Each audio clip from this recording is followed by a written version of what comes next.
evening, ladies and gentlemen, and welcome to the Mahoning Drive-In Theater, the largest single-screen drive-in in the United States. We're certainly glad you could be with us this evening, and don't forget the concession stand is open with all kinds of great things to eat and drink.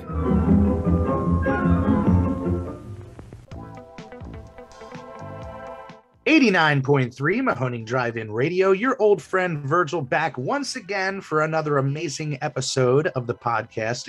I say the only podcast, certainly the greatest podcast, shining a light on the drive-in culture and its magical revival here at the Mahoning Drive-In Theater. Today I got two co-hosts, the three-headed monster, I like to say. Jeff, say hello, my friend. Hello, everybody. Hope you're having a nice day. Mark in the house. Hello once again.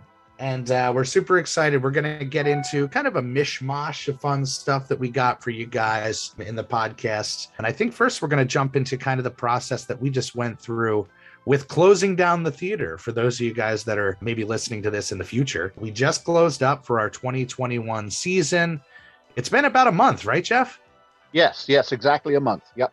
And of course, we get a little trickle of fun after we close with our crew party. And of course, Thanksgiving falls in there. So certainly a lot of crazy stuff goes into the season. But once we get into the off season, and Jeff will attest to this, there's not a ton that goes into closing down the theater. Am I right? No, not really. There's several things, but none of them really take a lot of time. But certainly on our end, we do the kind of casual cleanup, things like that.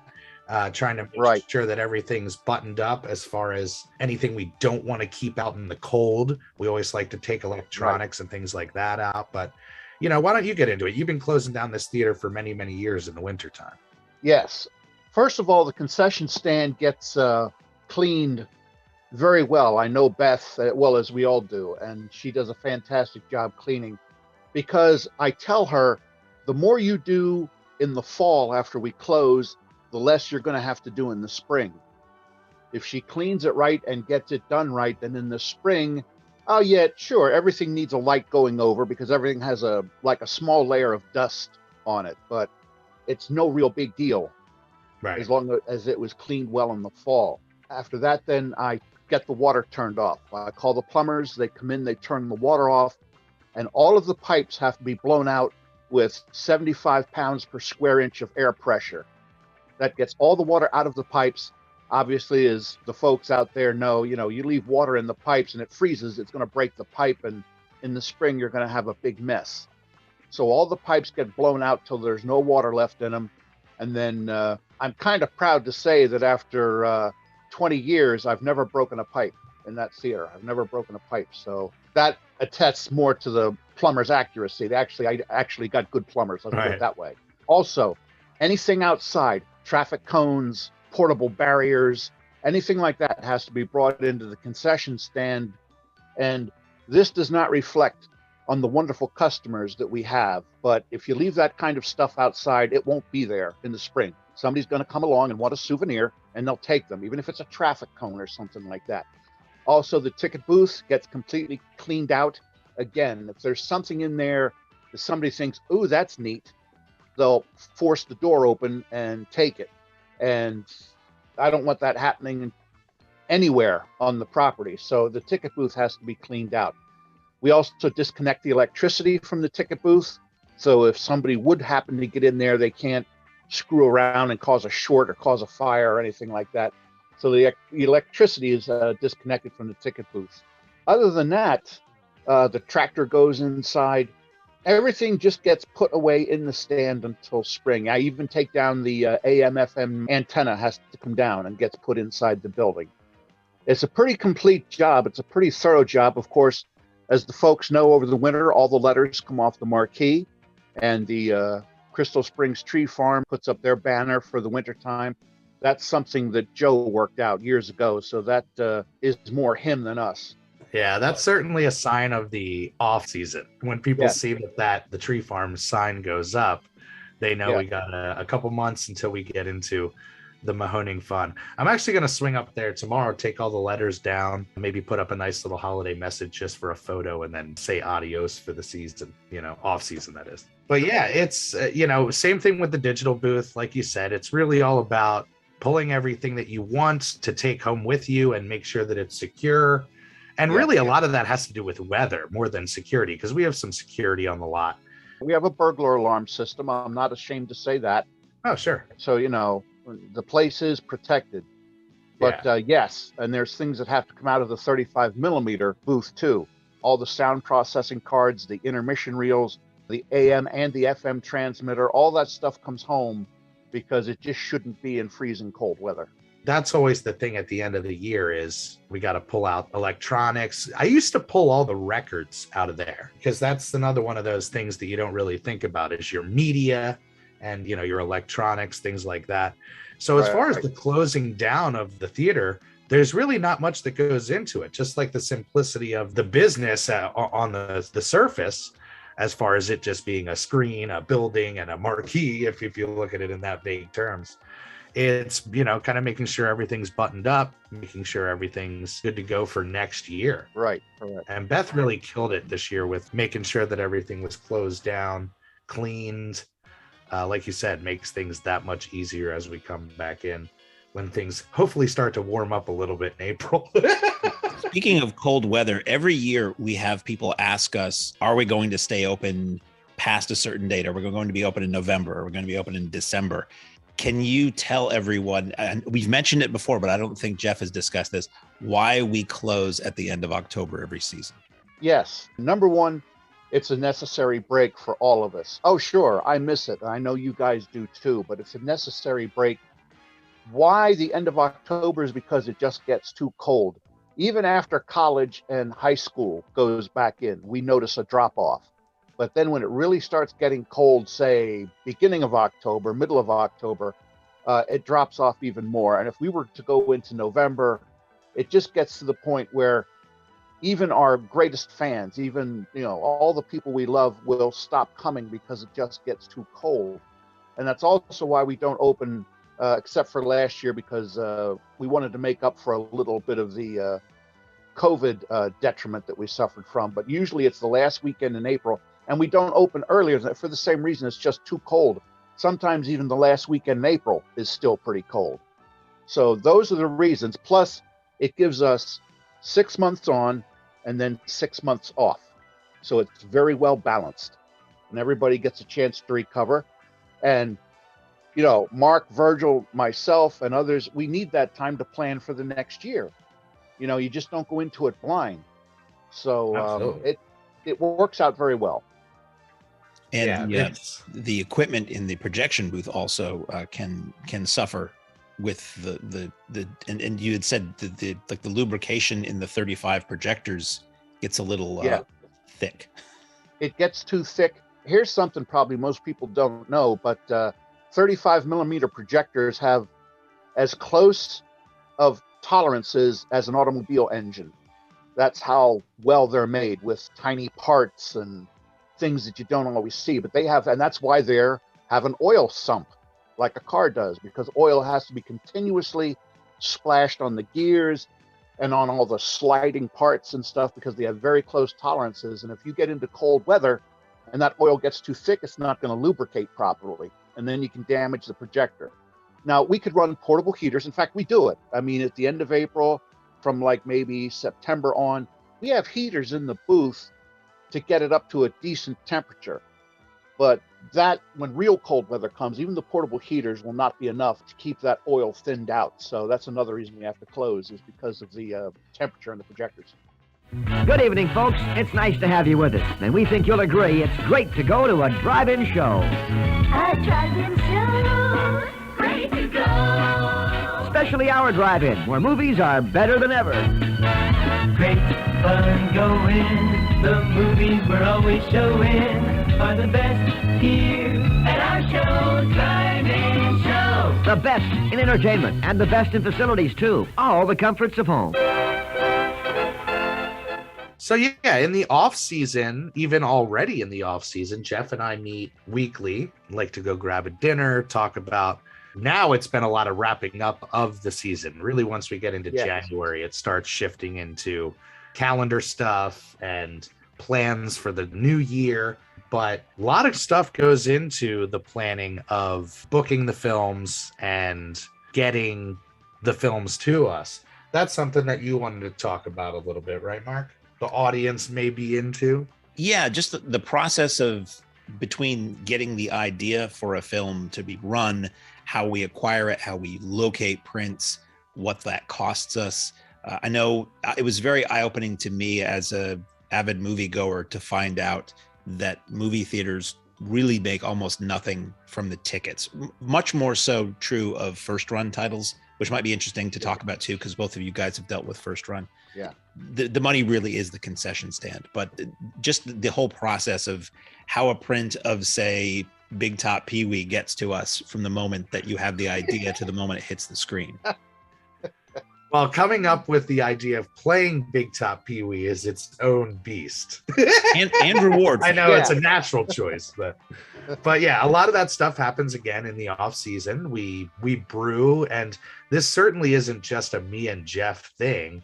Even during the season, Mark and James certainly are go-tos, and really a lot of people on the crew, the core crew, just to be like, hey, is this a good idea? What do you think would be a good play for this event? What titles should we play? So it really is a big collaborative effort, and I say a creative effort. That's one of the most creative and exciting times of the year, when we start really firing off and being like, okay, we know what seeds we're going to plant, and now it's just a matter of trying to spend the couple months that we have not just promoting it, but really making sure that it's going to be a Mahoning event. But as far as the booking of the films, a lot of studios, now that we are about to roll into December, a lot of studios won't let you book super far in advance. And I think the reason behind that, and Jeff may be able to speak on it, is that they have these blackout dates. They have these things that pop up where all of a sudden something isn't available. Right. And maybe they don't want to get locked into the idea of, once we book a film, it's pretty much a contract. They can't really pull out on us. We can't really pull out on them. So maybe I'm wrong, Jeff. What do you think? No, you're absolutely right. They don't book that far in advance, because if they're going to have a remake of a film come out like Willy Wonka last year or the year before, they'll put it on a do not touch list. In other words, they will not license the rights to that film because they think it's going to interfere with the business that the remake is going to do. They're afraid that people, will run and say, we want to see the original. We don't want to see that new one. In some cases, that's true. In some cases, it's not. They do want to see the remake. But the studios don't want to take a chance on that. So if they have a remake coming out or a re-release of a film, they'll turn to the other theater and say, okay, you can't get that, say, for the next 3 months or something like that. And it makes sense. I mean, I always thought it could be market confusion as well. These studios spend millions of dollars to promote the new Willy Wonka movie, and somebody sees Willy Wonka on a marquee, Yeah, they run off and they're actually seeing the old film instead of the new one. Totally. Maybe it has a lot going. Well, it has a ton going into it. But, I don't want to play the studios in a negative manner, because I consider them amazing partners in what we do, all the individuals at the studios. But let's be honest, it's a money market. It's a situation where they're looking out for their money, their overhead. And we got lucky those first couple of years, which is a really fun topic to get into for somebody who might be interested. We were blessed with flat rate bookings for many, many years, for pretty much up until the pandemic.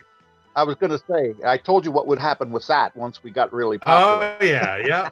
Jeff always said, once we start doing well, they're going to get away from this flat rate booking, which I'll explain. Instead of a percentage of the box office going to the studio, we would be able to book it for a flat rate. Now, albeit that's a very high rate and a very big risk, especially for our early years, as documented in At the Drive-In, Al's film, available now on all your major streaming sites. It's at least $1,000 to book a double feature for us, being a 35 millimeter outfit. So we were lucky back then to think of it in that terms, because now every single studio has mandated percentages, even for repertory theaters like the Mahoning. And I think a lot goes into it. Jeff is probably absolutely right. The studios know how well we're doing. The Mahoning is no secret to anybody anymore. They most certainly do. Yeah. But I think it became a thing as the pandemic swept in and COVID closed down a lot of indoor theaters. Everybody had to go retro. So it became obvious, I think, to the studios, and the light bulb went off where it's like, why even consider doing anything but a percentage? And for us, it's a gamble always to put on a show. It's becoming less and less of a gamble.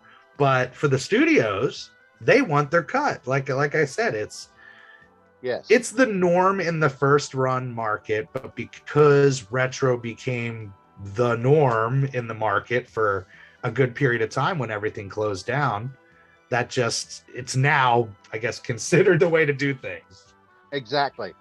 And those theaters, when they slowly limped back to life again and all they could show was retro, of course, those films had to be on digital because all the indoor theaters converted to digital years ago. So they can't, just ship out 35 millimeter film willy-nilly. Most places can't show 35 millimeter anymore. Right. So they had to have all these old retro films put on hard drives for all the digital theaters. And as far as we go, we never really had a hiccup except for having to be closed. We opened a few months late the other year because of COVID, which hurt us a little bit, but not real bad. The audiences came back because, as Virgil would say, we were basically the only game in town. So the people came out to us just to get out of the house, much less watch our movies and eat our food. So we were very important in that respect too. And then, like I said, once theaters now are starting to get back to completely first run, it leaves the retro market pretty much open to us like it's always been. When the pandemic first hit, I was just getting out of the indoor theater, the big box multiplex theaters. And let the folks know that is what you did during the off season for a couple of years. You actually worked at an indoor theater. Well, that's always been the case, as again documented in at the drive-in. We have always worked multiple jobs, to keep ourselves afloat as well as the theater.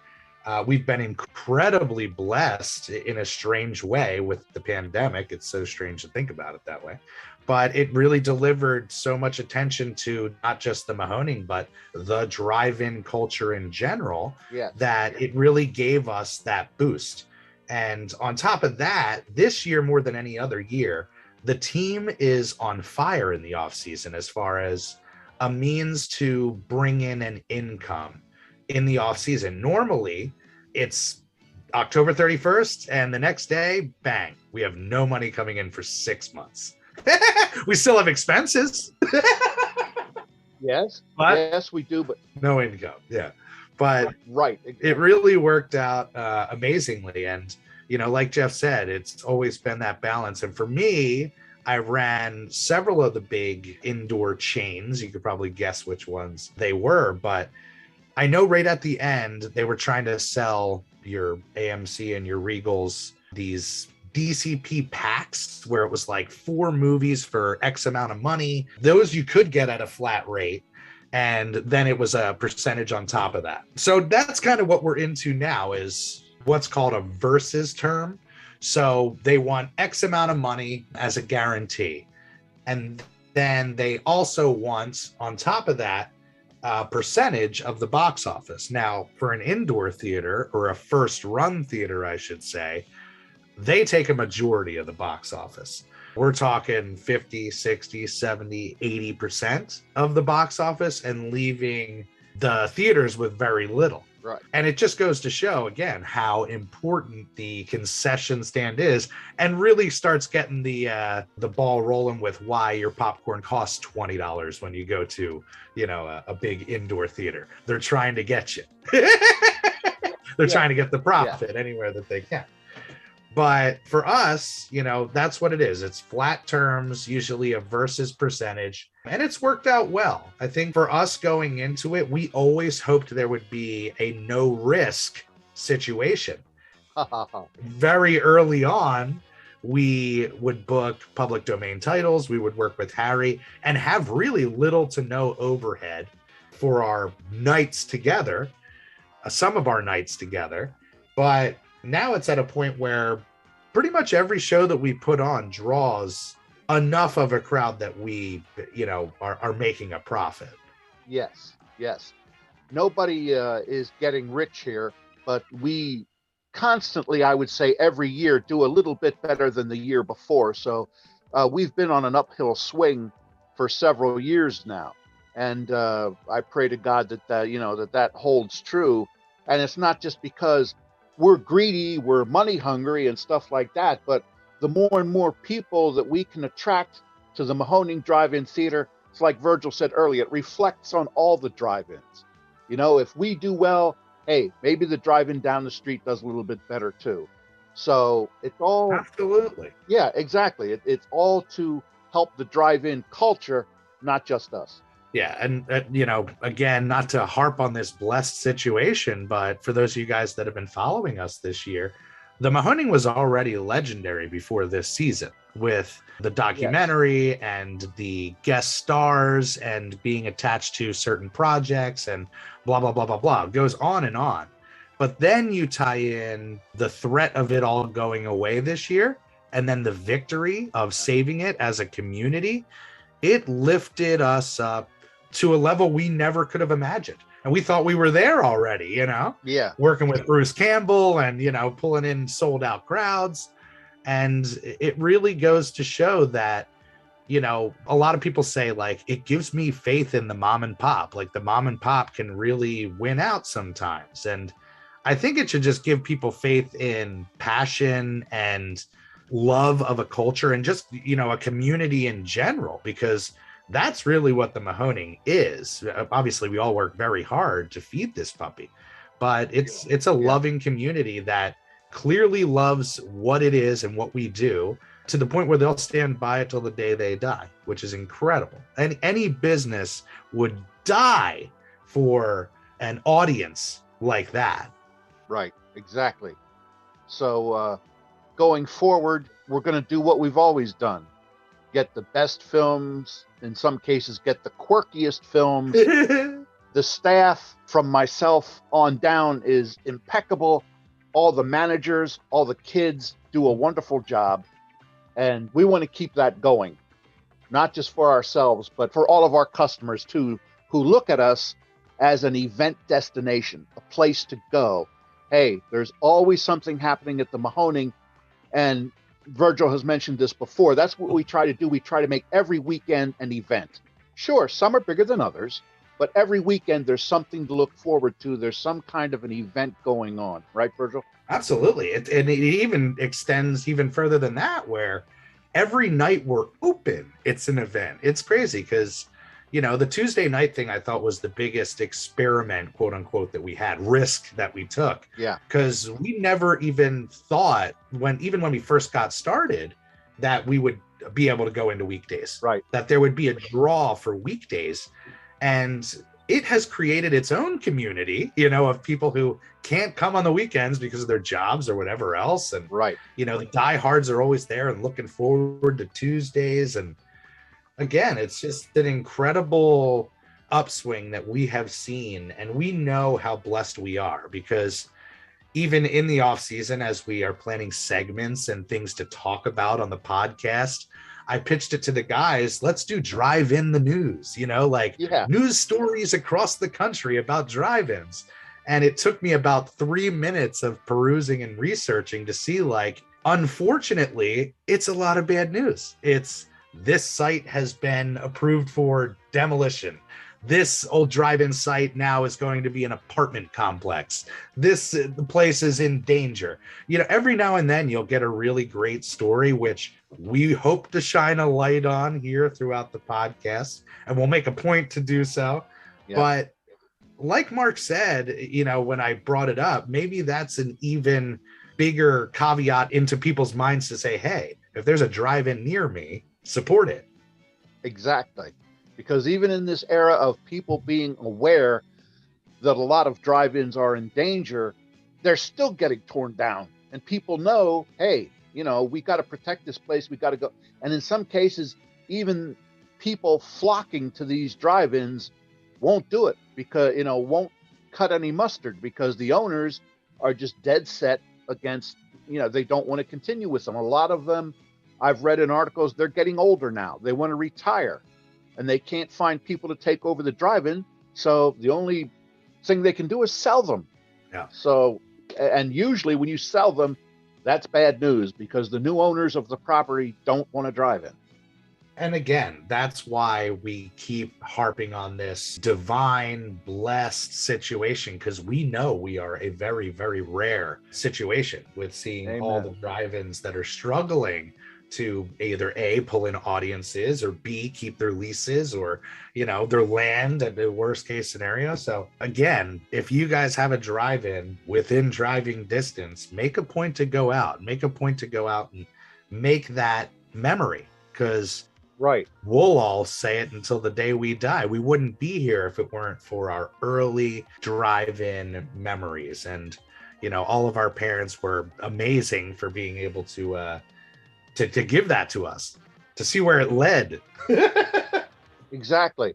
I'm going to tell you a quick story about a drive-in that to this day they still exist. But the problem is the people that are running the drive-in don't own the property. Now, that's the case with us too, but I'm talking about a different drive-in. I don't want to mention their names, but there is a drive-in out there that is owned by a grocery store chain. And the grocery store chain, which I also won't mention the name of, they lease the drive-in back to the people that are running it. But these people know from year to year, they're working under a sword, so to speak, because any year this grocery chain is going to say to them, okay, this is your last year because we're going to build a grocery store here now. So every year they come back and they don't know if they're going to have a year after that, because eventually the grocery store is going to pull the plug and say, okay, we're going to build a grocery store here. You guys are done. I would not want to work under those circumstances, especially since I love our drive-in the way I do. I can't imagine people working under those conditions where every year could be their last and there's nothing they can do about it. The grocery store won't sell them the property. Yeah. They want it for a grocery store, but they're not quite ready yet. We'll give you a couple, but one of these years it's going to be gone. That's the shame. And we can certainly relate, even though it was a very short term, but, just the idea of feeling helpless and loving something so much. And, it really, it rocked all of us to our core and our audience, rightfully so. Yes. Fortunately, it was only a couple of days because of the audience response we got to the, and I'll just say the energy company. If it wasn't for the audience, I mean, it who knows? Could have turned out totally different. But yeah, thanks to them, it didn't. We accepted, I took Nancy to the awards gala. We accepted the Business of the Year award from the Chamber, Lehigh Carbon Chamber. And I said that in the acceptance speech. I said, this could have been the last year for the Mahoning, it being in your guys' backyard for the last 72 years. And yes, exactly. So many people take that into their heart, especially when we're talking about the local community, because they all have those memories going to the drive-in, whether it was with their parents or as teenagers or taking their kids or whatever the case is. That's why I love the local community, just being out and about in it. Yeah. Is, people now know us, they recognize us, they know what we do. And to have strangers come up and throw praise or throw amazing stories at us of the drive-in, it's heartwarming. It really makes everything that we do so worth it. Exactly. And the folks out there that know that there are still some drive-ins like this grocery store chain drive-in that I mentioned that are in trouble, I say it on the microphone every now and then. I should probably say it more often, but I say, this drive-in, our drive-in, is dedicated to all of those that never made it this far. Right. All of our childhood drive-ins, Yeah, they're all gone. I showed you, Virgil, where the one we went to most. I showed you where that was. Yeah, you saw it. And it's heartbreaking because nothing's been developed on it. That's an even bigger heartbreaker. Is I'm sure at some point somebody had plans for it, but there could still be a drive-in there. It's criminal. It's just an overgrown field. My former drive-in is a parking lot, which I think is the fate of probably most of them. There you go. Yep, mine's a Target. Yep. Yeah, it's very hard to go to that Target whenever I actually have to do it. Yeah. It's always like, I feel like I'm walking on sacred land here, I know exactly what you mean.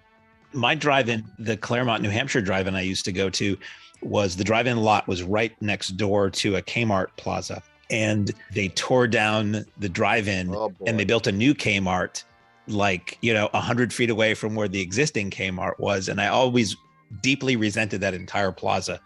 And eventually that Kmart went out of business. So my attitude was always, fine, you tear down the drive-in to build a Kmart, and what happens? It goes out of business. It goes out of business like 35 years later, but still, wouldn't it be better if it was still a drive-in? When you give it all you've got, when you know you're good, when you know you're special, then no matter what anybody says, you know. Oh, do you know? 20th Century Fox presents Tim Matheson and Susan Blakely in Dreamer. It's everything you wanted to be, and you're gonna love it. Dreamer, rated PG, parental guidance suggested. Besides the idea of the news segment, we have a ton of stuff on the docket. We've been having a lot of fun in the off season. And Mark, why don't you tell the people about the amazing experience that we had with our very first digital screening? Okay, this was fun. So I had the idea about virtual screenings for the theater in general, which we're still looking into, because during the pandemic, a lot of movie theaters were closed for, a chunk of last year. But the way they found to attempt to still, in quotes, show movies and have an income stream was to do virtual screenings, where you would buy a ticket online and that would give you a link to watch a movie, usually at your convenience. Sometimes it would be at an appointed time, like you were in a theater. And out of that pondering, I thought, why don't we apply that idea to the Patreon screenings that we're doing? In case somehow you haven't heard me talk about this before, I'll tell you again, or for the first time. With our Patreon membership, there are 3 levels. There's a $4.99, a $9.99, and a $19.99. And for that $19.99, during the season that we're open at the drive-in, once a month we have a free screening for our members where we play something from our vault, some oddball grindhouse movie that, to our knowledge, has not hit the Mahoning screen since it originally came out. And it's a lot of fun. I do a DJ set. Trailers from my collection, and we have a grand old time. Val will make a dessert. Beth will do a food special. And I wanted a way for that fun to continue in the off season. So I said, why don't we try a virtual screening? So basically the way it works is, for those top tier people, they get a Zoom link on the day of the show. I have a pre-recorded DJ set that's an hour, which is roughly what I would do before a show at the theater. And the movie's always a mystery. Nobody knows. We'll give everybody a tip as to the genre. So if they really don't want to see a Bavarian Western, they'll know this is the weekend. Or my child is studying Bavarian Westerns. This is an ideal time. I'm in. To introduce them to mountains that kind of look like Montana, but really are Bavaria. And so we picked a film from my voluminous digital archive that's not available anywhere on video. And we played the DJ set that was pre-recorded. Then Virgil and I came on briefly on camera to say hello. And then we just rolled the film I had edited together about a 20-minute pre-show of trailers and snack bar ads and things that flowed right into the movie. So it was just like you were watching it at the theater. I was telling people, go sit in your car and watch this on your phone or your laptop, and it'll be just like you're there. And Zoom allows a chat function, text chat typing function. So that was up. So if anybody wanted to, crack wise or give information or ask questions or anything, that's an option. You could just watch it, or you could watch it with that. And we had, I think 26, 27 people show up, which I think we have somewhere in the neighborhood of 50 or so Simplex members. To me, this was cool because it allowed us a way to, in quotes, get together in the off season, like we did at the theater once a month. But also it allows people who could never make it out because they had to work the next day or they lived too far away. I mean, we have Patreon Simplex members on the West Coast, so people theoretically could all join in. So we did a prize giveaway, Kino Lorber. We still have a bunch of discs left over from our giveaways or from our raffles for this season. So we're going to give one of those away randomly to whoever, I basically look at everybody who is participating in that Zoom chat. I find their membership numbers and I do a random draw. And it was a good 2-hour session, 2.5, maybe 3 with the DJ set. Yeah. And it was a lot of fun. People really enjoyed it. I can't wait. December 16th is our next one. And we're going to do them once a month until we open the theater again. And who knows, maybe we'll still do them during the season so that those people who can't make it out can still have fun. We'll see. But now we're tapping into the AGFA library, the American Genre Film Archive, based in Austin. Insanely huge film library, but they also are the rights holder theatrical distribution for tons of film libraries. So we are culling rare and oddball titles from that to be our secret screenings moving forward. Great. Yeah. When this all started, I knew it was going to be fun, but the experience really kind of blew me away, because it was such an extension of what we do. It had very Mahoning centric feel to it. Like Mark said, if you close your eyes at the theater, you would have never known that it was the off season. More than anything, it was a great way to bring the community together. Like you said, we all had a really great time. The idea that we get to continue the fun in the off season with you guys is super appealing. Being able to deliver shows and legitimate shows, but being a 35 millimeter drive-in, the only 35 millimeter drive-in, there are a ton of titles we will never play at the Mahoning under the guise of we only play 35 millimeters. So that's what I think is most exciting about this virtual screening idea, is maybe we can tap into some of these amazing Mahoning centric titles that just aren't available on 35, that we'll never be able to play, but we can still give it the Mahoning treatment. So much fun. And it's a way to we're still putting on a show. We're still getting that thrill of programming and all of that stuff. Oh yeah, exactly. That's a great way to look at it. Even during the off season, we're still putting on a show. Yeah, because you guys know it. We never want this to end. If we could be open and physically be able to do it every day of the week, we certainly would. But it's a situation now. This isn't a push for Patreon, but if you guys are into it, it's a great time to jump over, because we're trying to work it out where it's going to be open to all levels of the Patreon. You can kind of give it a taste, see if you're into it. And if this thing goes the way I feel it's going, just like everything the Mahoning does, we kind of learn from the experience, tack new things on, build from it. And where this could go for the Mahoning audience, it's very exciting. So stay tuned to all that stuff. Again, if you guys want to jump in on that support team, the bandwagon there, patreon.com/Mahoning Drive-In. Candy is dandy at the Drive-In Theater. Smooth, rich chocolate, chewy caramels, or creamy nougats. Whatever your favorite is, you'll find it here at the Refreshment Center. Come on in and take your pick. Treat yourself to some delicious candy. Of course, coming up with segments, things like that, we always ask the audience if you guys want to get in on the action, if you have recommendations, topics you want to talk about, get in on the fun that we're having here at the podcast. There's a couple ways that you can do it. Probably the easiest way to get us is through the email, mahoningdrivetheater@gmail.com, or through the website, mahoningdit.com.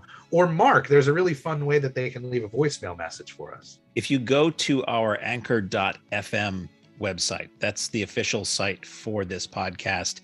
That's where you can then get links to some of the other places you can find us, but you can also leave a voicemail there. So if you go to www.anchor.fm/Mahoning Drive-In, there's a button that says message, and you can leave an up to 60-second message.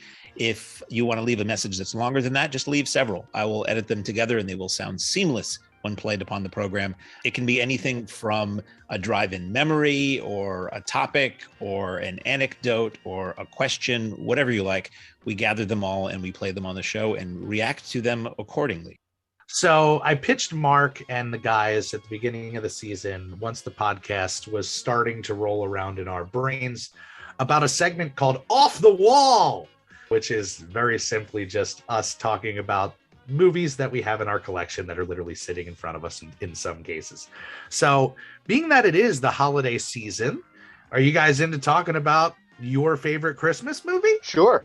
So I don't know if you guys have the traditions around the house or in the family, but for me, I have a very, very special place for White Christmas, we actually watched it the other night.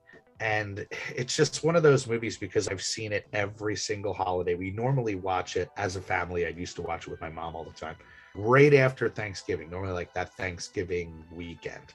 So I still try to keep that tradition alive, and it sweeps me up every single time. It's one of those movies that just is transcendent. It's timeless, even though it's clearly dated and set in a certain time. It just works on me every single time. How do you guys feel about White Christmas? That is also my favorite Christmas film. Oh, I love it. A lot of people will tell you their favorite Christmas film is It's a Wonderful Life. And I always liked that film, but I'm like you. I thought White Christmas is definitely my favorite Christmas film. The singing, the dancing, the fact that it was the first film in VistaVision. Yes. And yet, yes, it is dated. I mean, it was released in 1954 and it looks it.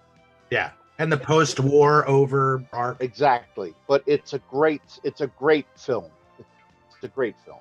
It's even hard for me to tell you what my favorite parts are because I love the whole thing from beginning to end. It's just great. I'll tell you my favorite part. Yeah. Vera Ellen, when she's doing that Mandy rehearsal number. Yes. It's unbelievable. Nancy hates it because I have to comment on it every time we watch it. She doesn't have a speck of fat on her body. No. She's got the smallest waist and the thinnest legs you've ever seen in your life. Yes. And it's a flawless number, and it blows me away every single time. So many favorite moments, but for me, that always makes me laugh because Nancy hates it. She's like, I get it with the legs. Exactly. Yeah, Vera Ellen is great. Rosemary Clooney is fantastic.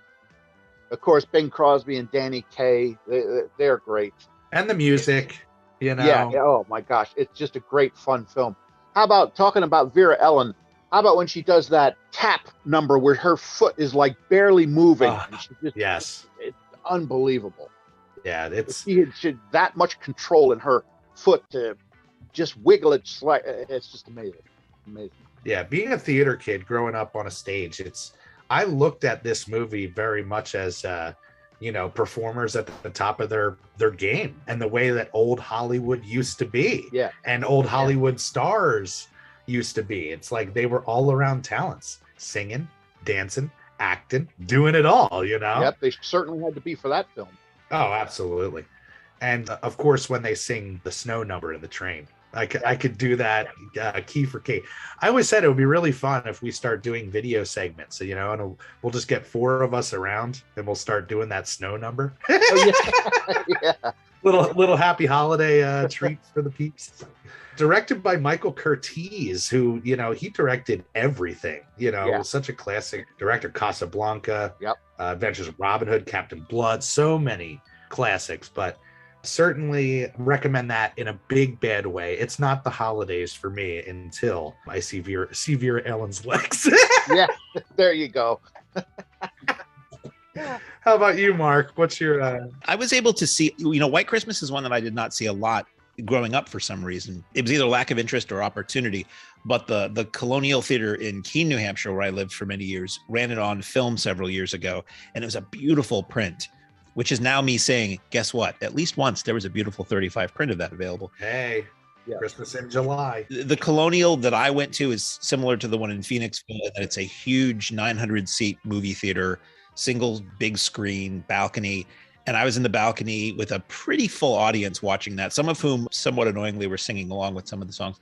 But it was just beautiful to see that on the big screen, and also to see a benevolent Dean Jagger in a film. Yeah. Because when I think Dean Jagger, I think of him in Vanishing Point, where he's benevolent, but he's like a desert hobo. And or am I confusing that with his Partridge Family episode? Maybe both. And he's like a bad guy in Game of Death, I believe. But anyway, it's really cliche to say it now, but I think if you ask me, knee-jerk reaction, it might be A Christmas Story for me, which a lot of people are tired of because it gets played literally endlessly for days and everything. Right. I saw it the weekend it came out. My mother, my best friend, and my sister went to see it in the theater at a matinee, and we just loved it. It was so funny and wild and warm and out of this world and out there. Caught it a bunch on like HBO, and then it kind of went dormant for a decade or two. It was occasionally shown on TV, and then TBS went crazy with the 24-hour thing, and the merchandising went crazy. Oh, it's and nuts. Yeah. I think that can cause people to push back against a title or forget that at its core, it's actually really good. It's overkill when they do that. It's overkill. Yeah, that happens with music a lot too. Yeah. So it's one I've always loved. It reminds me of when I first saw it. It really takes you back to being a little kid and just desperately wanting something for Christmas. And it's all about, am I going to get that thing? Yeah. Yeah. Uber relatable, like, Oh, yeah. you can put yourself, and it's strange because I love that movie. It's also a big hit in our house now. I love it because as you grow up with it. When you're a kid, Yes. You're Ralphie. You know what I mean? Yes. And once you grow up, you're starting to see other sides of things. You know what I mean? Did you ever think as a kid, well, you don't think much as a kid, but did you ever think you would identify more with Darren McGavin than you did? You, my friend, are now Darren McGavin. Just wanted to point that out. Circle life. And his performance is phenomenal. Like, I knew him from this movie and as Kolchak the Night Stalker. And if you just watch him in every scene, he's always doing something funny. He's reacting in hilarious ways. It is a movie that I've seen a million times, and I still find little quirks that I didn't notice before. Yeah. From Bob Clark, the director who brought you such family classics as Porky's and Children Shouldn't Play with Dead Things, and that other Christmas movie he made, Black Christmas, Oh yeah. which probably would be some people's favorite Christmas movie.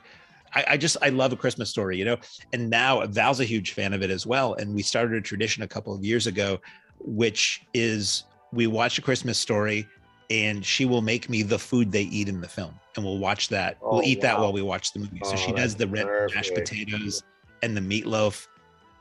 It's pretty cool. Oh, wow. So That's neat. I look forward to that every year for the meal as much as the movie now. Yeah. But yeah, I think A Christmas Story for me, it's one of those that I honestly never get sick of. I can't say that I would watch it over and over again over the course of 24 hours, but it's one of those that I could step into at any moment in its running time and thoroughly enjoy it until the end or for whatever period of time I'm watching it. Yeah. So many lines from that became part of my family's catchphrases after that. I don't tire of it. It makes me think of Christmas. If I think of Christmas, I think of that movie, and that movie it gives me the warm fuzzies still.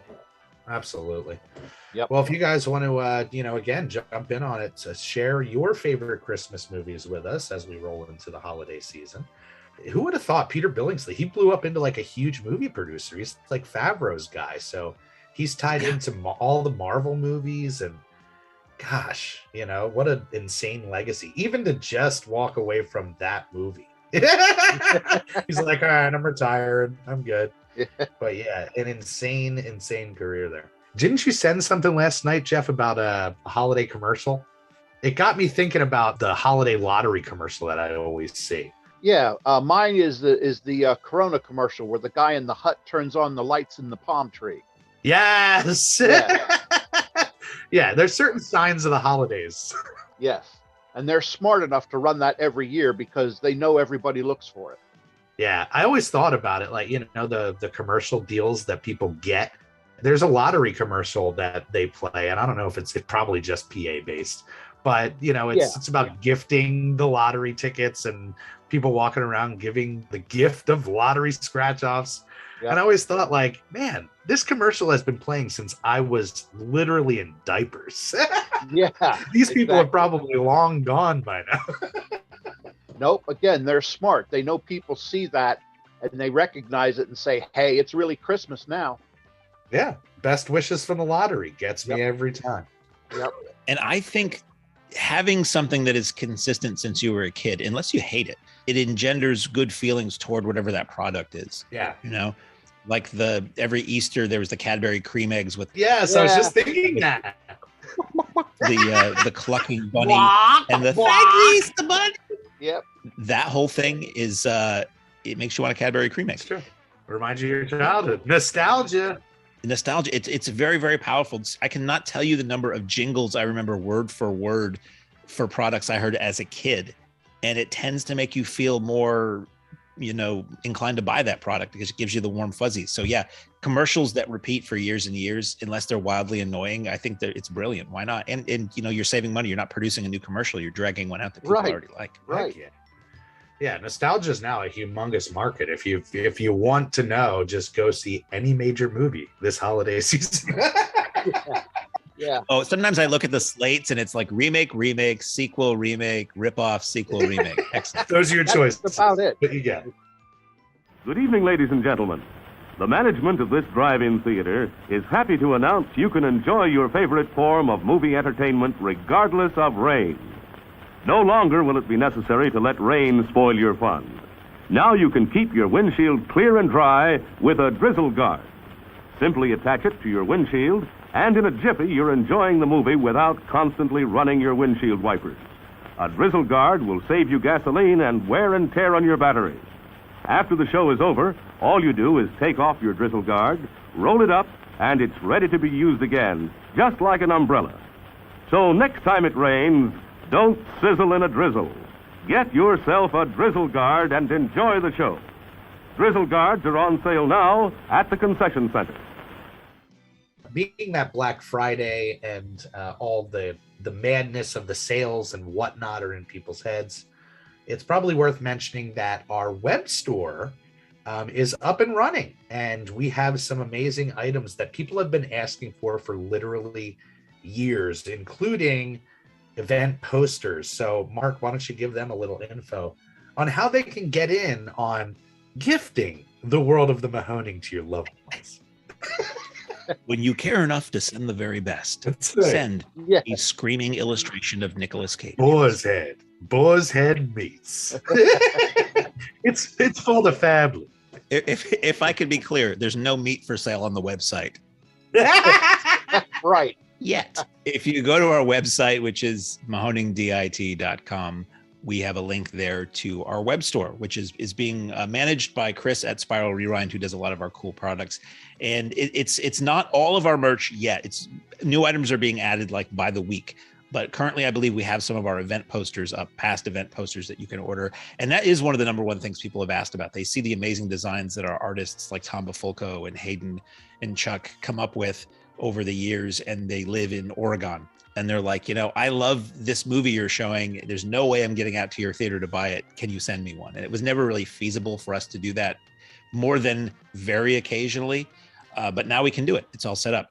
And we also have e-gift cards available and physical plastic gift cards. We just got in. They look really slick. Yeah.